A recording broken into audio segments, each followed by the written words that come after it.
Most people are not confused by what you said. They are confused by what your body said while you were saying it. If you have ever walked away from a conversation and replayed it like a security tape, you know this feeling. You remember the words, but the words do not explain the aftertaste. Something in their face, something in their timing, something in the way they stood a little too far away. You felt it, but you could not name it. That is not you being paranoid. That is your nervous system doing pattern recognition, the way it was designed to do. Body language is not a secret code. It is a weather report. It tells you what is moving under the surface. Not perfectly, not always honestly, but often enough to matter. And the first thing I want you to let go of is the fantasy that there is one universal gesture with one universal meaning. Humans do not work like traffic signs. We work like ecosystems. A signal only makes sense in context, over time, and in clusters. When I say clusters, I mean you never bet your judgment on one cue. A scratch, a blink, a crossed arm, none of those are proof.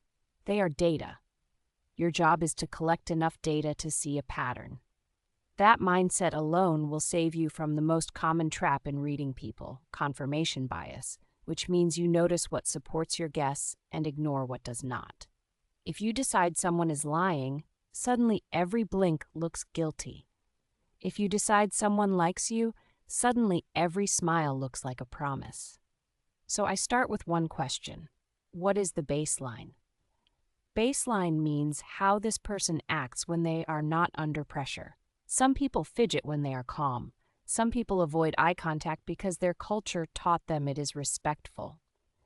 Some people sound flat because that is their personality. If you skip baseline, you will mistake a person for a problem. Now let me take you into a moment you will recognize. You are standing in a room with bright lights, a low hum of voices, and that quiet social pressure to seem normal. Someone is listening to you, nodding, saying the right words, but their feet are angled away. Their torso is turned slightly, like a door left half closed. Their face is present, but their body is already leaving. That is an approach avoidance conflict.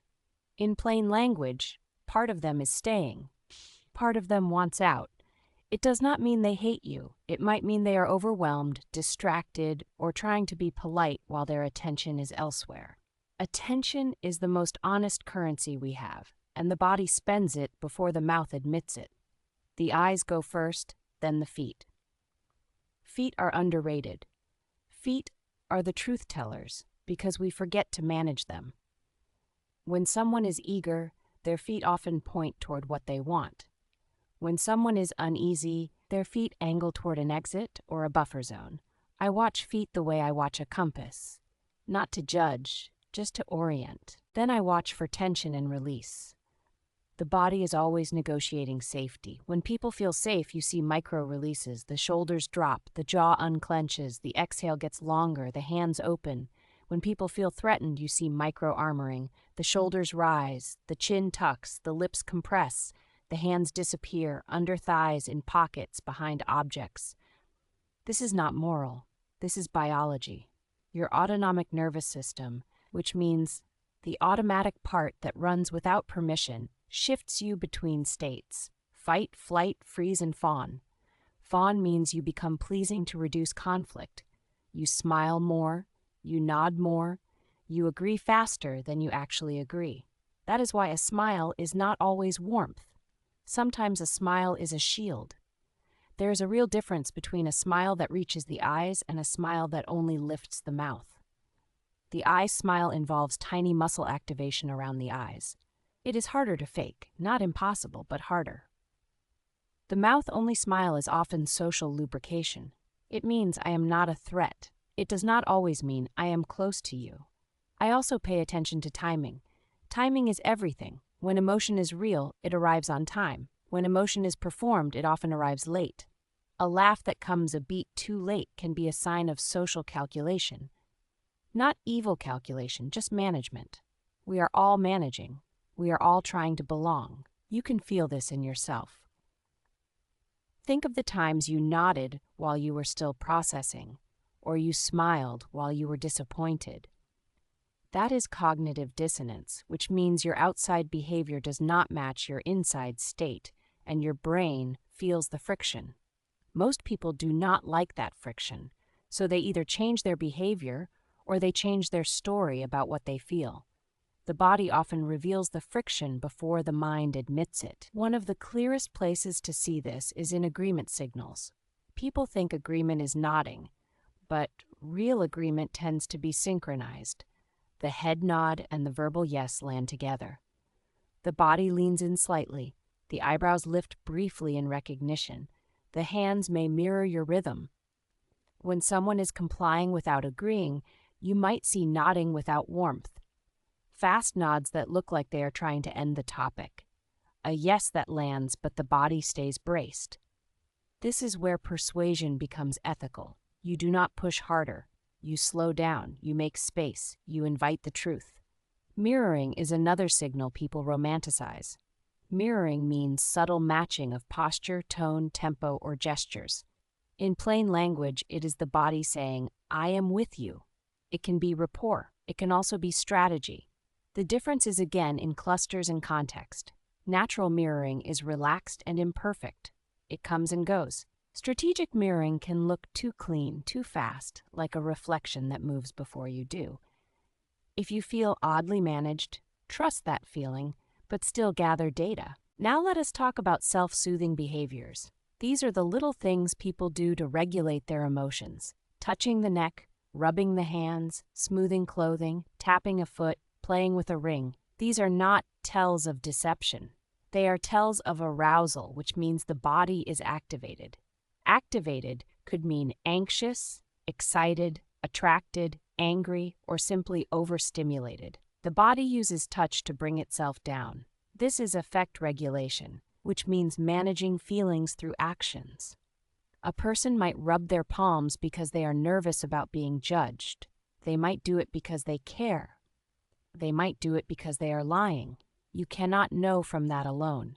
What you can do is look for congruence. Congruence means the channels match. Words, face, voice, posture, and behavior tell the same story. Incongruence means the channels disagree. Someone says they are fine, but their voice is tight, their breathing is shallow, their shoulders are high, and their hands are clenched. That does not prove they are hiding something from you. It proves they are not fine. It proves there is load on their system. Breathing is one of the most revealing signals because it is the bridge between conscious and automatic. When someone is calm, their breathing is lower and slower. When someone is stressed, it climbs into the chest. The inhale gets sharp, the exhale gets cut short. Sometimes you can see the swallow. The throat moves. The mouth gets dry. The body is preparing for threat, even if the threat is just awkwardness. And awkwardness is a real threat to the social brain. The social brain tracks status and belonging the way the body tracks hunger. Rejection lights up similar circuits as physical pain. That is why people do strange things with their body when they feel judged. They shrink. They make themselves smaller. Or they do the opposite. They take up space, they spread out, they overgesture. Both are strategies to manage status. One says, "Do not hit me." The other says, "Do not overlook me." Watch the hands. Hands are the negotiation table. Open palms often signal transparency, or at least a willingness to be seen. Hidden hands can signal discomfort. Again, not guilt, discomfort. People hide their hands when they feel exposed. They also hide their hands when they are cold. Context. The face is tricky because we train it. We learn display rules, which means the social rules about what emotions are allowed. Some families allow anger, some punish it. Some workplaces reward cheerfulness, some reward neutrality. So the face can become a mask. That is why I look at the muscles that leak, the jaw, the eyes, the forehead. A tight jaw often means restraint. A furrow that flashes and disappears can mean a quick hit of emotion that got suppressed. Suppression is a strategy where you push emotion down after it arises. It works short-term, but it costs energy. You can see that cost in the body as fatigue, flatness, or sudden irritability. If you want to get better at decoding signals, you also have to decode your own, because your interpretation is filtered through your attachment style, which means your learned pattern of closeness and safety in relationships.